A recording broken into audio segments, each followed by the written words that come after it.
This may be the latest. We've never recorded this late, have we? I haven't been up this late in 20 years. It's Never. the fudge. And I am just getting started. Oh, right. good.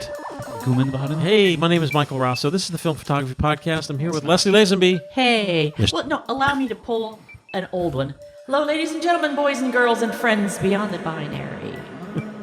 Owen McCafferty. Ah! Mark O'Brien. Hey. And Matt Mirage. Hello. Hey, we're going to open up with a letter. So, first letter rolls in from Mr. Mike Caputo. Aloha. Aloha. Mike sent us an awesome package to the New Jersey boys. It was packed with like all sorts of like Hawaiian goodies. It was only addressed to them? Yeah, no, including Forget so that. he sent us a lucky tiki. So Not there are lucky two, anymore. Crunch. there are two types of tikis. Kikis? The evil ones that the Brady Bunch kids got, which was an evil tiki as per Mr. Hanalei. And then there's the good luck tiki. But I didn't You ever ask. seen that episode? That a special? No, I have. It's just the fact that he remembers the name. Yeah. I texted Trackman. And I said to him, "What did Mr. Hanalei say on the Brady Bunch?" 2 seconds later, ding! I do nothing wrong. I do nothing wrong. That's all Mr. Hanalei said to the Brady parents Wow. when they're like, "Where are our kids?" Because the kids went to the ancient burial ground to return the tiki. So that's the only place to lift the curse. In case you were wondering what FPP After Dark was, Yes. it's Brady Bunch fan lore. Well, So- And there was a the tiki- and the Beach Boys. That's what it's going to turn there was into. a tiki episode with Gilligan's Island too, if you remember. Oh. And they called him, the god was Kona. How appropriate, you know, in that area. But oh yeah, Kona put the Hey, Mark, curse. when on was the Brady skipper. Bunch on? Like what time? No, I know. 1969? Let me Oh, finish okay. the question here. Jeez, Hey, could you grab me a drink? what do I look like? Your PA? You're the youngest. You're the analog You're the kid. kids' table. You're not doing a skit right now, so Hey, folks, we have lots of skits for you on this show. So, anyhow, what the point of all this is, Mike Caputo sent us a good tiki, like a good luck tiki, not the evil tiki. But, Mike, like I packed it in the luggage to bring the good luck tiki here to Ohio with me, and it broke in the box. So, is a good luck tiki that you break now a bad luck tiki? Yeah, I think it's based on how you treat it. I think whoever you flew with, you can probably go up and ask them about it, and they'll. And they Oh no, will give you UPS. No, it was UPS. UPS maybe is having the bad luck. They will probably give you the same answer that the Hey, Brady you know, Bunch kids when got. they delivered that package, I do it was nothing wrong. pouring rain. If you ship at UPS, I can guarantee you one thing, and I mean this sincerely. There is a boot print on your package. Every UPS package has a boot print on it. But someone put a boot to my box, and now a tiki's busted. So maybe that guy has the bad luck. He Yes. says, hey, did Kodak stop selling double X 400 feet in 35 millimeter to consumers? They sure did. I can't find... The guys are... Like I can't even finish the sentence. Chomping at the bit. I can't find it anywhere. It has been my go-to for 35 millimeter black and white last couple of years. You can't beat buying a can and rolling your own. This is absolutely FPP After Dark now. Yeah. No, unfortunately, Kodak doesn't like you anymore. And they don't want you to have your own film. And After please- 80 years, Kodak has been offering bulk film to loaders, and they have decided to do it no longer. Well, I have to tell you, there is a delineation. You can buy Kodak Tri-X, Kodak T-Max, and T-Max 100 and 400 in 100-foot rolls. Okay, so they are still supporting that. The student it's just the film. motion. It's Yes. just the motion picture. Anything on the motion picture side in 400-foot cans, Yeah. they stop selling. So the answer to that question, because I didn't know last year, so I got this email on March 18th, 2025, and we place a quarterly purchase order to Eastman Kodak because we buy 16, we buy Super 8, we buy unperforated film to make our double 8 and our double perf 16. So we buy a lot of stuff, and we buy, of course, since forever, been purchasing Vision 3 color and double X 35 millimeter that we've been offering to our customers. So the answer, I didn't know the answer to this question until last week when I sent my normal PO for all these formats to Eastman Kodak, and we just got a note back saying we've discontinued selling 35 millimeter to quote unquote re-spoolers. Yeah, if you're not shooting a movie with it, Right. they will not sell it to you. So I don't know. Is this forever? Is this just now? Is it a trend? I don't know. And we don't know. We also don't know which retailers it is. We know the FPP can't. We know a lot of other retailers can't. But we don't know about Cinestill or Flickfilm. There could be others that are able to get it. But as far as we're aware, I don't. I told Owen this. Like I don't get that emotional about this kind of stuff. It's just like.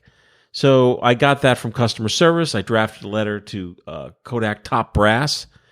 And they wrote a little bit longer letter, but saying the same exact thing, that we have decided that for their model that they're doing right now, that they don't want to sell it for that. And I think the reason I get emotional about it is because I don't, I get emotional about everything, but I don't like anything that takes film away from somebody pisses me off, because we want the opposite to be happening.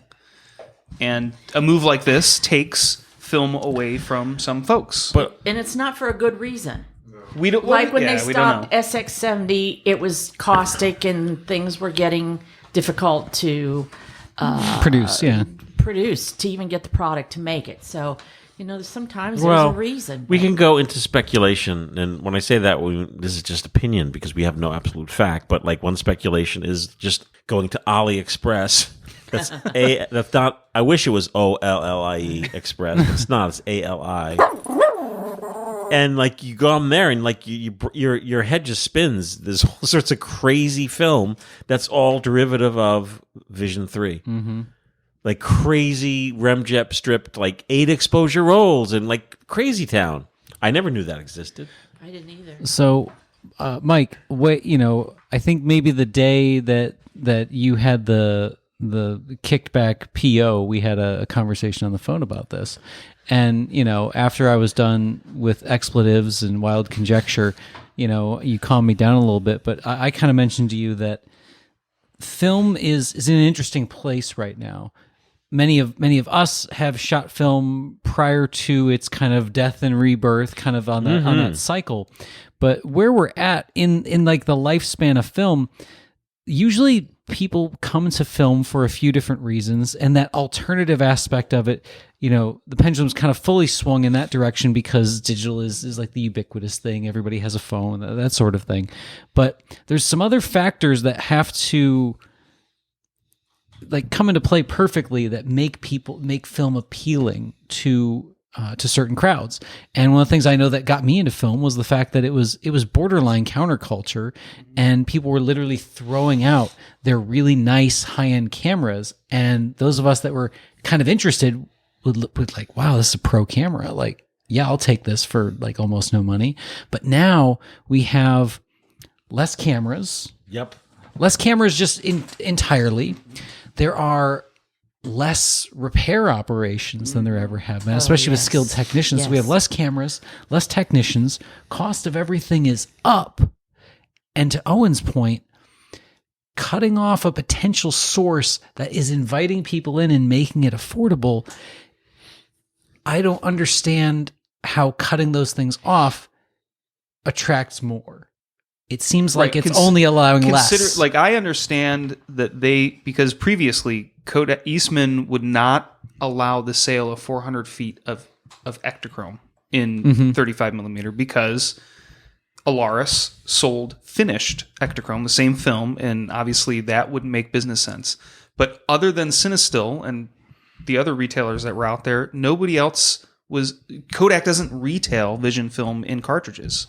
So it's not competing. As a product manager, I'm looking and thinking, okay, are they afraid that something's going to get cannibalized? Well, right now, they don't have anything on the market other than their color negative film that they currently offer that could technically be cannibalized by Vision. But the reality is the people who have been buying and respooling Vision film are not the same customers that would be buying Color Plus and Portra. It's a different customer.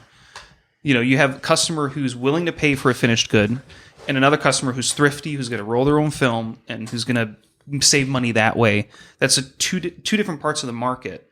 And Kodak isn't competing with that nothing is cannibalizing that other part. You're right. And by the way, like FPP has like we're just like a dolphin being caught in a tuna net. Like Seafood, really? You had to go to seafood?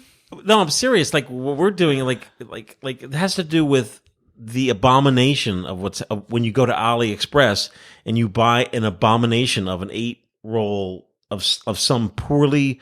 They're making an abomination of the Vision 3, these companies in Asia, because they're stripping off the remjet terribly and creating some kind of crazy film that is no quality control whatsoever. They're not calling it Kodak, so Kodak's not associated with the name.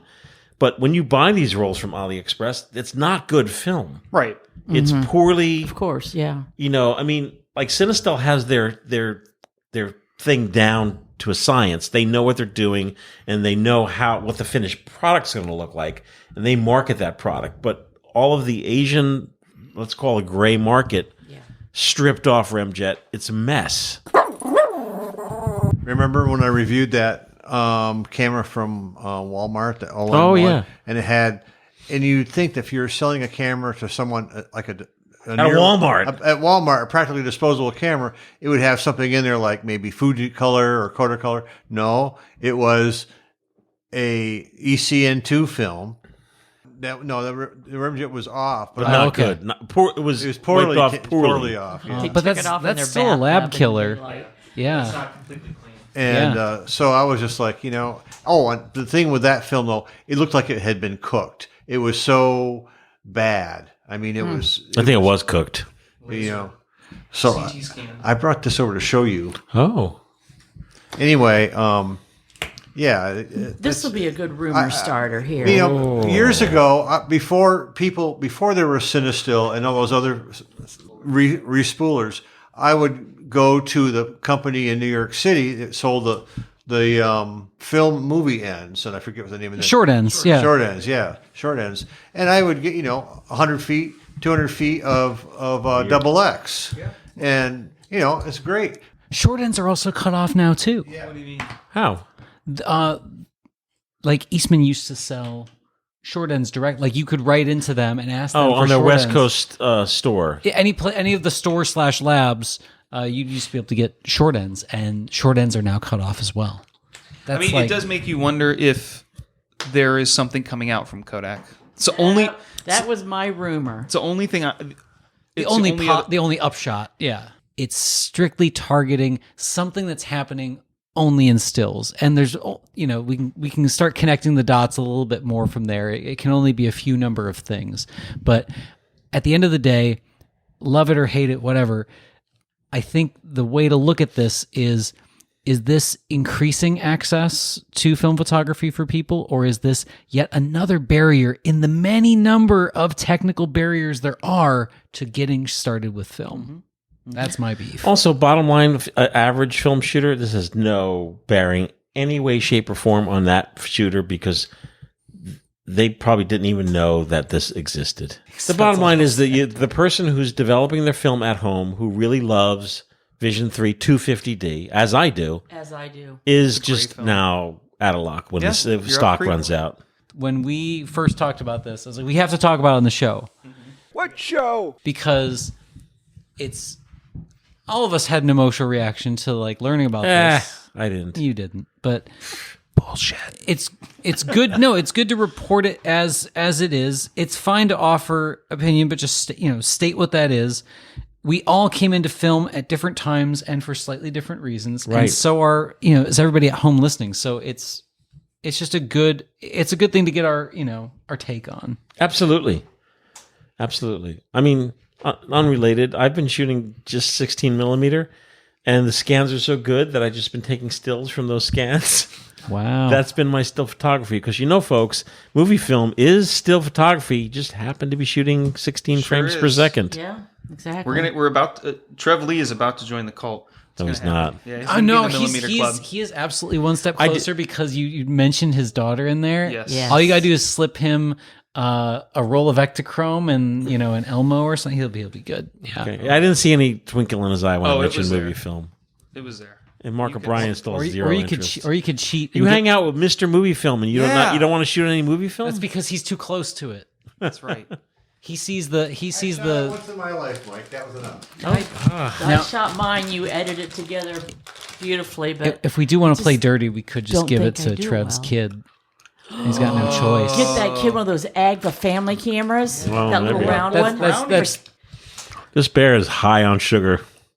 So that flavor it is more juice in it, fruit juice, than the normal. You didn't bring the ones that had The sugar-free ones. Yeah. Sugar-free ones. The whole bag. We'd of all those be bad running to the boys. bathroom. Yeah. Let's see if it's Bobby approved. It is not Bobby Absolutely approved. not. I don't know what that means. There's Raw- nothing on this that's table raw except sugar. for the It's the emptiest of carbs. Perrier that is My Bobby bad. approved. Looks like this product's not in our database. Of course not. Well, that's the German UPC. Well, then it is approved. Podcast at filmphotographyproject.com if you want to talk about, I don't know. I think a lot of people listening are like, wait a minute. There was like, what's this? Vision 3 film? You can What buy it show? in still? I don't know if anybody cares, but we're just reporting the news. People care. It's all over social media. Really? It's a hot topic. Yes, Yeah. hot topic. There's a lot of people out there Hot love that topic. film. Okay. All right. When we come back, we're talking to Leslie Lazenby. Whoa, Leslie. Picture the good times with dependable Kodak film and cameras.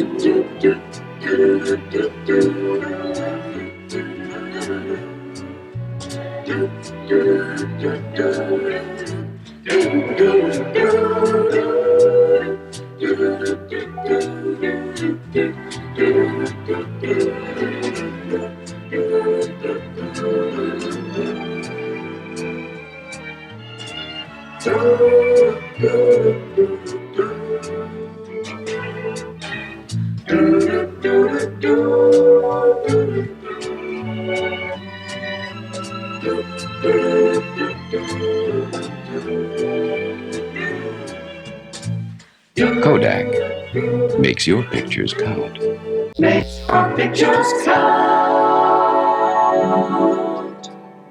Hey, we're back. Hey. Leslie Lazenby, what do you got? Ah. I got the future. Oh, the I future. got the future. And the future is.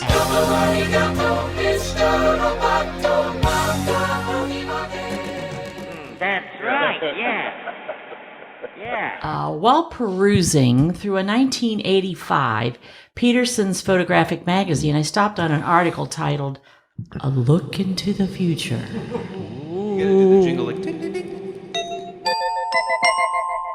I have the Hanna-Barbera library. Okay. Oh. And this was written by Jackie Augustine, and she was an associate publisher. And I'll get to her views in just a minute, but when we think about the predictions of photography, it was said that photography will kill the artist, especially the portrait artist. What year is this? This is me now. Oh, okay. Now, I'll get to the 1985 in a second, but it's always been said photography killed the painter or the artist. Color film killed black and white. Digital would see the demise of film. Smartphones killed still and video camera sales. Not necessarily true. I actually kind of considered it weeding out the average. The talented in each one of those supposedly dead medias survived because they were good at what they did and they made their media work for them. You create your own look, and if it's truly you creating it, you don't have to worry about your media dying. We choose our lenses, we choose our film. And in the end, it's the individuality and the control that's the heart of everything that makes it survive, that other people can't just make a newer, quote, better version of it type of thing. But in the 1985 article, their concern was digital. Can film, and this would be a quote, can film and digital survive side by side? With autofocus, auto flash, auto wind, and rewind, will it ever be accurate enough to be relied upon? And this is interesting because I'm thinking about, she also mentioned, can digital photography be archived? Question I still have today. and she didn't even have the direction because Photoshop wasn't invented yet till 88, late 88, 89. Is Photoshop that old? Yeah. Yes. Oh, yeah. Yeah. 81. It came out in 1980 something. Yeah. Late I didn't know 80s, that. 99, 88, 89. And her comment back to this, don't get nervous. Silver halide photography will be around for quite a while. It's, bullet point, economic. And I put on here, that changed. But I thought about it. Did it really change? We now change our $1,000+ cell phones every couple years. We get a camera. We're always looking to add lenses to it and things like that. It's a lot of cost. And we have to have something to read it by. New laptop. Yep. Got a new laptop to see all this type of thing. So in a way, it is still economic. Convenient. Well, that's kind of changed. But FPP will overnight if you ask them to. I mean, they'll charge you for it, but of course, you can have next day. Her next point was it produces superior results. Well, at the time of this, digital in 1985, it really did. It's a little rough. It was a little rough. Now, there are still some photographic processes that are Up there. better than digital. So it hasn't, it hasn't replaced it altogether. And this is also from her electronic digital imagery will grow over the next 10 years with digital cameras and discs appearing mainly in the market that requires immediacy, like newspapers. Right, by 95, they had floppy disk digital, right? Mavica. Maverick. Oh, That was later. I sold those by the cartloads. Popular. Love those. Very popular. Still a beautifully Mavica. Are they a easy cult? to use today. Are they a cult thing? Kids looking for those on eBay or not? Yes. Are they? The problem is availability of blank floppy media, though, is tough. Yeah. I could erase a bunch of You know, stuff I because just- I at the used to thrift- back my computer up on floppies. I was gonna say at the thrift store, I just passed up like a case for it was like $5, like a case of floppy Should disks. have bought it. What do they go for on eBay? More than that. But with the immediacy thing, the newspapers saw advantage to this. They really jumped into it. Real estate did. Some legal or, like your local police department, not always. So digital obviously has it has its place. It can live side by side. But today, we find it hard to even find a newspaper that's printed locally. They don't necessarily have a full-time photographer. If they have a part-time, it's on call, or it's just anybody that says, I got a great picture on my phone, they send it over and they use it. So in that respect, that's changed a lot. But I do remember in the beginning of digital photography, our local law enforcement and our local court system would not accept any image in any part that was digitally created. And that was before Photoshop. So there wasn't really a whole lot you could change except set the date wrong maybe on a camera. I don't know. We know. We hope. Film is here to stay. But we have gone from more printed magazines with staff writers to more on-screen than a product in your hand. We've found another source, though, to promote our work. Where would you be if you did not have the world? The internet is your oyster. Blogs, web pages, your sites, your audience is so much bigger. I think if you're lucky enough to have a real camera shop nearby, I think you should stop by, have a chat. There are new things coming out. Be aware. Go on walkabouts. You may be the film person that inspires some of the other people to at least take a look at it or get their camera out again, enjoy their camaraderie. But looking into the future for me, my concern is, will it be possible for any artist to make a living at their craft? And I'm talking about photographically, graphic artist, fine artist, music, writing. And I think I was really so pleased to hear that Matt was shot a wedding, because it's been years since I have looked at someone's wedding pictures and I was impressed. Because so often now they'll just say, oh, my sister can do it. Yes. Or my ex-brother-in-law can do it. Yes. And I don't know what he's going to shoot it on or anything else, but they don't understand fill light or flash or I was to a wedding and she literally had the flash pointing at the sky the whole time, slightly behind her. And it's like she shot the entire reception like that. No, there's a lot of bad work out What there. the hell? No, for real. Yeah. We had someone rented the Jones Mansion, and Eric asked her something about shooting, and she had no idea what an f-stop was. Oh, Yet she was that out there hurts. charging people, for her work. Anyway, it's, What's her name, Leslie? I don't remember. We want names. We want numbers. Probably all I can tell you is how much he charged that day. That's kind of, in a way, my concern is those of us that are very good at our media will survive and keep enthused, but it's gonna, and it is, blocking out, getting rid of just a lot of talent. And that's kind of the end of my part 1 on this. I have a part 2, and it's called The Future is Here. So not how the future looked, as I was just talking about, what we're facing today.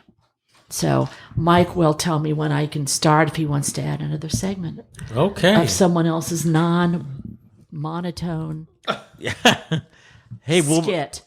we'll take a break. We'll be right back. Now, Kodak takes you where color print photography has never gone before. Into the night. Into the arena. Into the sky.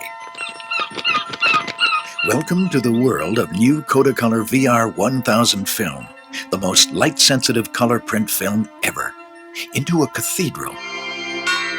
Just think of a film that almost sees in the dark. Think of where it could take you, without a flash, without the loss of detail that you might expect. Into candlelight. Kodacolor VR 1000 film from Kodak, the new color print film that almost sees in the dark.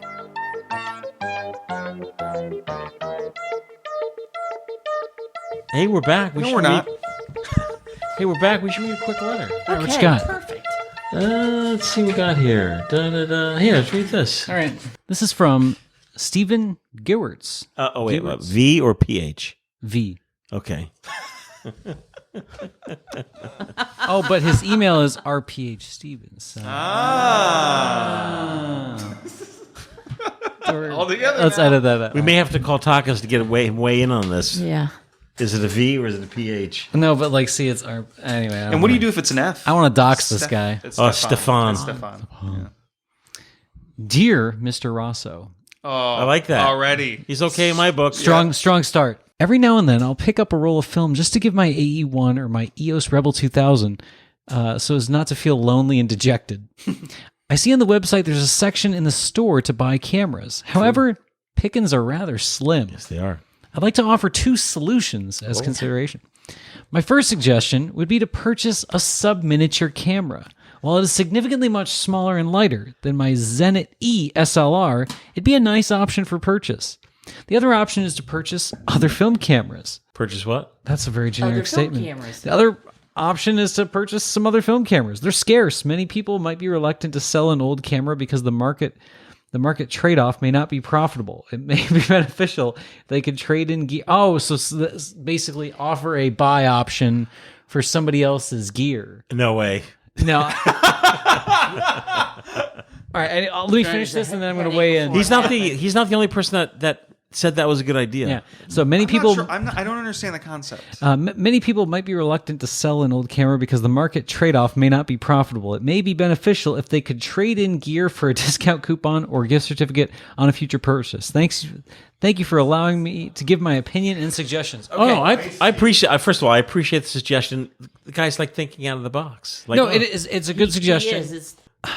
Mike, I swear we always mention how good we're doing on the FPP donation warehouse. Right. But I don't think people understand how close to what was the third indie movie? The what? Indiana Jones movie. Yeah. Crystal Skull? The one with the suit, the one he gets blown up in the. No. Like he's in the fridge. No, just the very ending where they show the warehouse. Oh, that's the first one. I'm sorry, that's the first one. Okay. People don't understand that the donations Yes. to FPP were. There was a box filled with cameras, and there was so many cameras in the box that it formed a pyramid. It's insanity was the amount of donations. So, That's not like that anymore, by the way. but no, it's gotten better. Thanks, but John. Thank you, John. It's John all ship shape. committed a serious portion of his life to making sure that Twice a week. Yeah.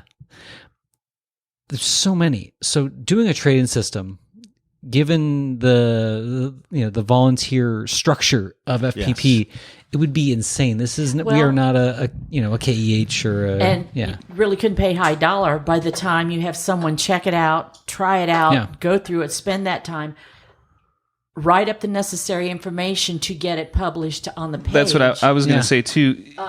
There's all that involved. It's not just, hey, Yeah. here's a I mean, camera, I'm going to for sell the same reason. beer. For the same reason that Steven's mentioning in the email, it's not a profitable endeavor. Well, yeah, that's why we're not doing it. Right, either, and like- also FPP has some of the lowest prices on. We're not making we're just crap giving ton them of- away. of margin on the film anyway. So to give somebody a discount on film, it just It's tough. Yeah. It's a tough ask, and even just talk to anybody at a camera store. Don't worry, they want to talk to you, especially right now. But film is not. It's not a margin game. It never has been. It's a revolving door game It's a lead in.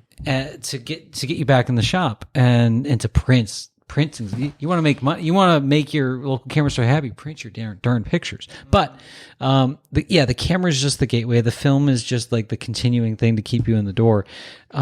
Working on trade-in gear, there is a reason why places that are known for their trade-ins have a very bad taste in your mouth or scummy reputation. No, seriously, like think of if there's anybody here that knows anybody or does play video games, there's GameStop. But GameStop is the bottom of the barrel as far as places that sell video games. They'll be like, oh yeah, I'll buy that for $1. You know, they exchange. Yeah, they give you nothing, and they make you feel bad for even like approaching them, so they can give you 40 cents for this thing that you paid maybe hundreds of dollars for. But the reason they do that is because that's just the policy to get it, and that's how they can make any sort of margin on that equipment versus new.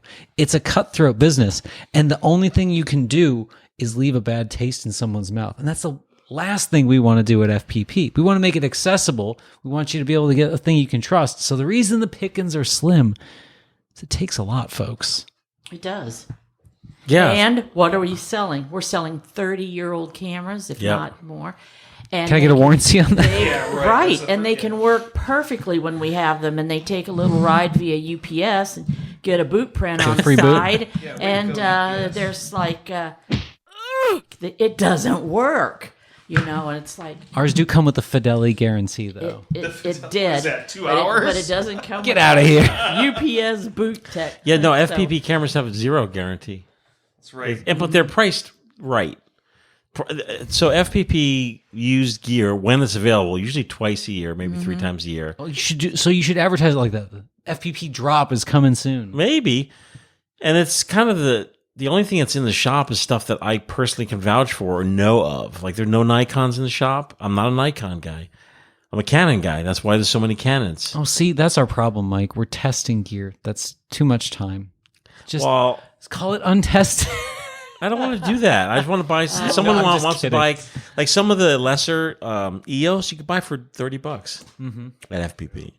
when it's available. When it's available. Because it takes time. Yeah. Yep. Well, thanks for the letter, Stephen with a V. Appreciate it. We're not ready for part 2 yet. First, we're going to segue into rangefinder. I don't know what it is. I love them. It's very strange. Maybe you could just tell us, what it is. What is it? It finds a range. Okay, so perhaps you've gotten a box of old vintage camera junk somewhere, and you may have found some oddball-looking accessory in the bottom of the box. It has a little wheel that you turn, and you look through looks like a little viewfinder, and there's 2 windows on the opposite side. What the hell is that thing? It's like a little mini periscope. Kind of like a little mini periscope. Yeah. It's a rangefinder. Just like in your cameras that have a built-in rangefinder in the viewfinder, you align a shadowy part of the image with the more clearer part until they overlap, and you read off the distance on the dial. Why would you want one of these? Well, hey, guess what? Maybe someone gave you a camera that has zone focus, or it has just icons on the front, or maybe you're using an old folding camera that has just a viewfinder and you adjust the focus, but there's no way to tell you if you're in focus or not. So that's why they made these accessory rangefinders, and they didn't make them just for folding cameras. They could be used on some 35 millimeter cameras that just had zone focus. Some 8 millimeter movie cameras, whatever. I have an 8 millimeter magazine camera where somebody has drilled into the side of it a shoe. Okay. Nice. So these old rangefinders are mostly made between, I'd say, the 1930s and probably into the maybe 60s. As cameras got more complex and with more features, external rangefinders kind of went out the door. But still, there's an awful lot of cameras out there that don't have a way of telling you if you're in focus or not. And these old rangefinders are still very useful things. In fact, in the box of stuff I recently got, there was this nice little box in here, and it had the Ideal Rangefinder, made in USA, Federal Instrument Corp., Long Island City, New York. I would say that's probably dates from the late 50s. It's made out of Bakelite, and it's unlike a lot of rangefinders I've seen. This one does not have a little accessory shoe for it. It's just sort of looks like a little periscope. And I've tested it out, and man, that thing works. It's just everything is very clear, easy to read.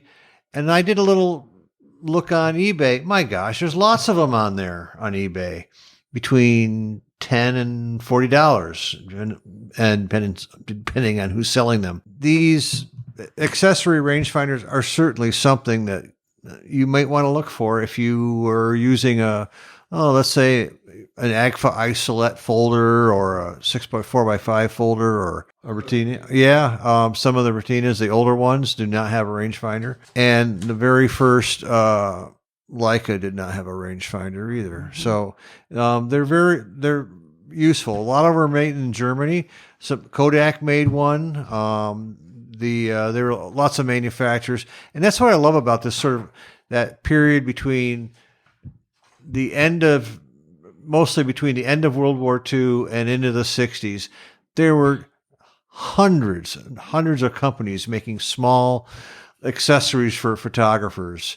And today that's pretty much gone out the window. I mean, in terms of at least U.S. manufacturing. You may also see some people say, oh, you can use a rangefinder from other things. Those aren't very useful for photographers.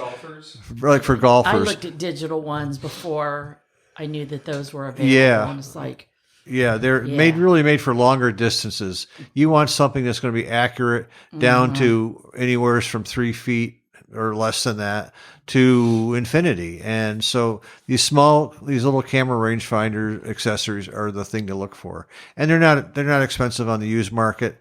And lots of times, if you have an old time camera store in your neighborhood. They might have some in the junk box somewhere because they're exactly of the vintage of the things that you'd find in the bottom of a junk box these days. So, but the ideal rangefinder, since they're easily found on eBay, I'd look for those, and definitely something to up your game. And if you really wanted to use one on your camera, you could probably find another shoe from something else and just epoxy it on the thing. But it's made out of Bakelite, so nothing. Don't drill Bakelite. Nope. It'll shatter, right? It will. It'll crack. Shoe? What shoe? Anyway, that's all I got to say about I think they're rangefinders. brilliant, yes. Thank you, Mark.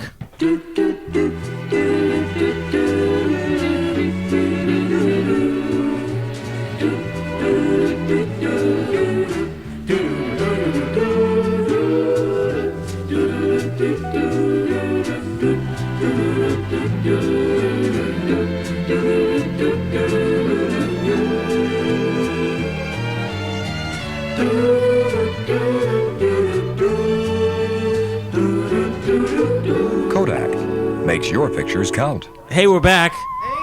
And this is The Future Is Here, Part 2.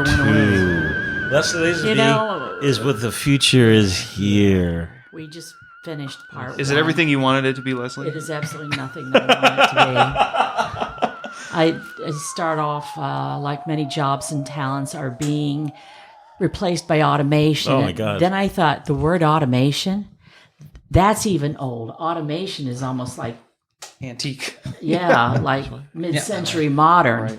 The Jetsons. Our first real introduction into that, I think, was Photoshop or programs like Photoshop. Before that, you may have had negative retouching, but with Photoshop, the difference between Photoshop and the focus today, which is for me AI, is Photoshop, you were typically inputting your own image to work on, or maybe a single one that you stole or something like that, but still, primarily was for your use. And retouching negatives is not a bad thing. They have retouched negatives by hand since the 1880s. Dawn, Yes, Mhm. exactly. You could get really fancy and get an Adams retouching machine. I recently got one of those. Did Really? you? I gave one away. They used it like in an old 60s space Yeah, it's got movie the set. felt. It's got the drawers. This one even has the etching tools with Yeah, it. oh, so, beautiful. Yeah, They're a hoot, aren't they? they're fun. Yeah. But they still require a human behind Some skill. it. Yes. Yes, you've got to have a talent with it, some skill, some education. Sometimes working with this crew. But at the It's not like it was years ago. I remember to interrupt you like 5 times. Lens cap. oh yeah, and then whatever. I don't care. Please continue. I don't care. I'm just glad to be here. And this retouching service that they offered was an add-on, really, that made you look professional. Mm-hmm. They could make you look younger, get rid of those wrinkles and that double chin or that stray hair. I don't know how many times I've seen ties. One side's good, the other side's drawn on because their tie was crooked. But I think, did it make us sloppy? I don't think it really did from the vanity point of view. I think it did when photographers got in the mindset of just shoot it. We'll fix it in post. The famous last words. Yeah. I can color grade it. It's kind of another step in the change of all that. A lot of my business, and imagine that as retired, but a lot of my business was quality copy work and for either copy prints or to be digitized. Mm-hmm. And people locally loved that I didn't send work out. It was done in town. Mm-hmm. They could see the work I've done. I had a reputation, and I was sought after. People shared my name, Now you can shoot a picture on your smartphone. 1950 picture of your mom She's moving. She's out of focus. She's in front of a 53 Kaiser Manhattan. And you can post it on a Facebook group, and they'll retouch it. And they will compete. Did you say moving? Like a moving? Like Still. Still, okay. Still. And they will compete to retouch it. And then, of course, they'll add color. And they are doing amazing things because they have amazing things, possibly AI or Photoshop behind them. You can almost tell the difference. And then sometimes they'll go as far as mom becomes animated. Mm-hmm. And, of course, all they're doing it for is a little like or a little heart. There's no money involved here. And so I don't know where my job necessarily would have morphed to, but I think I'd certainly have less and less of that business. As I say, now we roll, pun intended, into the death blow. And I think, aren't you dramatic? The death blow. The death blow for me, though, is AI, artificial intelligence. And it is creating content with what was previously human talents that could only be achieved by a single person. You, your look, your talent, your master. And now there's no human at all because they can go back and grab for years what the talent was. We've already all been affected by AI. Images are easy to create that take people out of a situation or put them into a situation, highly used for political reasons. Stories that are simply all AI written that can be, if you tell it that way, to stretch the truth or make the truth up. So it's in every media. Getting your content or your services out to the world is mostly done via the internet, social media, web. Everybody's seeing it. I went to a copyright seminar, or lecture more, I guess, at the University of Findlay, and the question was posed, if you find an image on the internet, can you use it freely? Even if it's copyright protected? The majority of the hands in there went up, and they believed, yes, if it's on the internet, you can use it for free. Wow. So that's just the theft of your image, let alone changing your image. I had, recently an image theft, and they should have changed it. A picture of a nighttime concert, and the band, the Flaming Lips, uses tons of confetti guns. Mm-hmm. And there's all this confetti, great stage shot. And the next time this promoter came around, that was used as the banner behind all their posters, their online images, everything. And I had a friend say, are you sure? I mean, that's how do you know that's yours? I overlaid the image, and every piece of confetti lined up. Oh, whoa! It was mine. So did I contact them? I had there was no permission, there was no image buy, there was no credit giving, there was nothing. Did I contact them? I did. Did I get a response? No, I didn't. Mike had this problem. I did have this problem. And it's from where I'm sure they took it from was Instagram, and they were simply looking for it via a hashtag, which I use my real name on Instagram. I had the messaging through Instagram. It's not like I was hard to find. I don't make a living really I don't make a living at anything anymore. But I don't make a living anymore as a shooter, as a photographer that way. So it was kind of pointless to go into legal litigation and all that kind of thing. And I thought the least they could have done was given me maybe a season pass. It's really nothing out of their pocket. Thanks. Here's a season pass. Let's let it drop. Great. But I think AI does go one big step beyond this. How I found this out was interesting, and it all kind of boils down to, a little bit about the Flaming Lips, but my music genre, and I will always love punk, but it comes in groups or clumps, and I will want to hear one person only, and what they're doing. And I suppose in the last 2 years, I have gone from Billie Eilish to Kiss. So, and then Lady Gaga, and now Led Zeppelin. Yeah. In particular, though, Jimmy Page. Yeah. Brilliant. He's sexy too. Jimmy Page. Even more so in his older age. You might be right. Yeah. You might be right.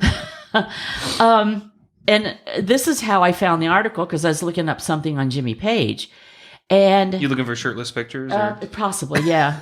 Those low slung pants from the 70s. An article published in blabbermouth.net had an article titled, Jimmy Page pushes back against the UK government's artificial intelligence copyright proposal. Good for you, Jimmy. But this is something I didn't think about with AI or taking images and creating images. The pushback was his example of his own work being used when it has taken him a lifetime to obtain. From his session work, his studio work, to his stage performance. It is his life work. It's cumulative. Constant hours. The control that he has over his instrument is earned. It's his. It is not for the taking. Others can be inspired to copy. They can play the same notes, but they can't play the heart and the passion. And AI is copying that heart and passion. And you can say, I need some guitar work done for some background, something, and I want it to sound like Jimmy Page just playing it. And Hire Greta Van Fleet. Jimmy Page's heart and passion is going into something that he is getting no credit and no financial compensation. Yeah. There you go. Exactly. Although, I mean, I'm sure Jimmy's doing okay, right? Money-wise. Another example, this is going to be a little closer to home. This is another example, is by Lauren Bagley. Yes, Matt's Lauren. Oh, yeah, her. You know her? Strudel's mom. She has voiced her opinion publicly, and she voices it to educate. People, they just don't kind of realize how they're killing things. She creates and makes a living from her talents, from her paintings, her digital creations, her designs. They're hers. They're earned, and they should be totally protected. It's her style, or as I call it, her Lauren-ness. Be inspired, maybe, but create your own. Don't ask AI to give you something. Do a picture of this dog that looks like this artist. And they'll put the nuances in that she has put into it for years. And AI goes one big step beyond copyright theft of an individual image, because it has that heart and that soul and that passion. And what do you do about it? Do I have an answer for this? No, not a great one. We have to be vigilant. We have to voice our concerns. We have to educate the consumer. Thank you, Lauren. And we have to be like Jimmy Page and stand up and stay up on legislation. I think that was really an interesting thing to look back on, and how rapidly it's changing.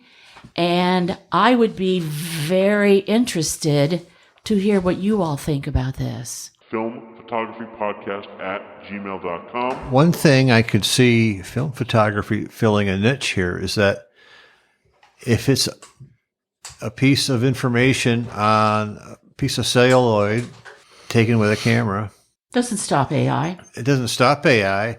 But if someone says, "Where's your original?" If you have your negative, and you can say, "Here it is. I shot it with this camera," or whatever, and with a digital file, you can do all kinds of manipulations with a digital file, include change the EXIF, all that kind of stuff can be done. And I do think that But what if your government says that's okay to do? I know that's the bad part, and the other part of that They're is creating something from that. It's people. okay to do. When I was working at the university, we had people in the library system and so on that were really concerned about digital rights management. Well, AI is blowing that right out of the water because now it just goes in there and takes stuff out. And before, let's say if I were to have given, or someone had given their library of negatives or whatever to the art an art museum, well, you have to sign over the rights to them. Yes, you do. Because you've given them that. If you don't do that, then your family or your descendants have to be consulted to the rights after you're gone, and they may decide, you can't have them. So you've got to be able to do that proactively. Well, here we have people who are trying to do the right thing and making sure that they have all their bases covered when you access these things and make it available to other people who are your users of that information. And now we have people just going in, fueled by billionaires and these corporations that just say, "Oh, we have access to it. We can do what we want." That's exactly it. And it's not right. And there's got to be pushback. Yes. Even now, if you go, and what I hate the most is just going up on eBay looking for something, and they have an AI checkbox if you want AI to write your description for you. Yeah. And you can immediately tell it's an AI description because it could be applied to any camera that's being sold up there. It's the same way on Facebook. I think maybe you left Facebook before they started to do this. Yeah, I did. I left Facebook a while But there's back. all the AI options for them to tell you what's going on. Yeah. And I don't want that. I don't want that. I want the content creator to tell in me. the end, I mean, if they want something that's really to be useful to people, I don't want AI creating for me. I want AI to do my laundry. And there is a place, for artificial running robotic, possibly surgeries where a doctor is not in the area or things like that. Right. It's not that there isn't a place. Or to go through massive volumes of data and find things that are correlations and all that faster than we could. And I'm all for that. But using AI as a creative tool is a slap in the face of any person who's an artist of any sort. And it doesn't matter. It's writing, Right. it's paint, it's drawing, it's 2D, it's 3D, it's photography, it's music. When there's something that's such a that's drawing such debate and becomes a huge gray area, a very important question you can take a step back and ask yourself and ask other people loudly is, who does this serve? What does AI in its current form serve? Does it serve the individual? Does it serve and how is it being used? How is it being used so people can shout from the rooftops to get investment money that AI is going to transform. But what is it doing essentially? Right now it is stealing from the majority of people. It's stealing. But who is it serving? Yeah. It's serving those that don't seek to create. They don't. If they had any, and the whole, I'm not going to try to mask my opinion on this. I live with Lauren. I'm just as fervent about it as she is. We're a dual creative household. When this stuff is being created, it is taking wholesale from those who would create, and it is being put in the hands openly of people that only seek to gain something without giving anything in return, without seeking out that knowledge, learning anything. And it's early and it's biased, but there is already research only a few years in that's showing that people's cognitive ability, we all know that creativity is a muscle. That muscle is getting atrophied at record pace because we are asking more than we are doing when it comes to AI. May I quote the great Ian Malcolm from Jurassic Park? Just because we can, should we? So my last little point, this is going to get Owen going because I'm going to start quoting No, I'm going to start quoting a German Jewish philosopher who he may know. This anybody that's interested in learning more about the discussion that surrounds AI can look at nothing better than a short essay written nearly 100 years ago, a classic called The Work of Art in the Age of Mechanical Reproduction. A very, very opinionated at the time essay, a scathing essay written by one Mr. Walter Benjamin. It's been translated multiple times. You can find it on MIT. You can find it on Wikipedia. Don't have AI summarize it because Walter Benjamin will haunt you. It's short. It's 28 pages. Have it read to you, okay? But not by AI. Just whatever. Read it. Take it in. Know that this guy is a super hater of even photography, but I think every photographer could learn about it. This dude hated photography because he thought just the physical and mechanical reproduction was, yes, it was removing the aura, the soul that existed in unique pieces of art. But everything he is saying is the same thing that we are now applying to AI. Yes, you can. It's one of those, it's rhyming. It's not quite like 100%, but it's a very, very good thing to take in and really digest for yourself. If you are someone that is on the side of AI being able to do something for you, ask yourself, were you just trying to take a shortcut, or were you actually trying to learn something? And if the answer was the first one, you're not going to have much success in life trying to find that every time. Look in any genre. Another thing I've been doing the last year a lot more heavily is health and personal fitness. And every single shortcut that exists in that, yeah, you can take it. It's going to cost you a lot of money, and it's probably going to kill you faster. I don't think AI is going to help with that. Yeah. So the shortcuts are never the way. The shortcut is the long way. Driving, like automobile. Yeah, a shortcut's a shortcut. Hey, look. Yeah, well, Unless it goes over I wish I had one today. unless it goes over that bridge that got washed out.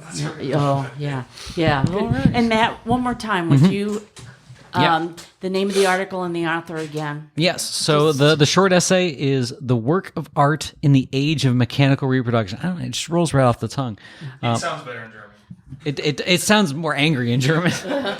It was by Mr. Walter Benjamin in 1935. Thank you.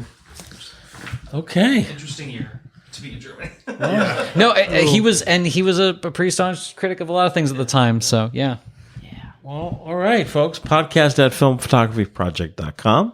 I'm going to turn into pumpkin if we don't stop. We're done. Yeah, Focus with fork. This is the latest we've ever been up to. This is the wild. I've latest been up in a long time. we've ever recorded a podcast. You've like physically shoved me out of a studio at like 9 o'clock. So this is impressive. Oh, I have? Yeah. We're back in the Like, day. yeah, get the fuck out of here. There's I got some stuff to areas do. that I don't fit in this room. It was a weeknight too. 11 p.m. Record this recording. My God. So, folks, podcast at filmphotographyproject.com. Go to bed. Yeah. It's time for Good night and good luck. Gentleman said, "Go home, go." You don't have to go home, but you can't stay here. Let's listen to more drunken Orson Welles. Ah, the French. Champagne is known for its excellence. There is a Californian champagne.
It's all in the past now.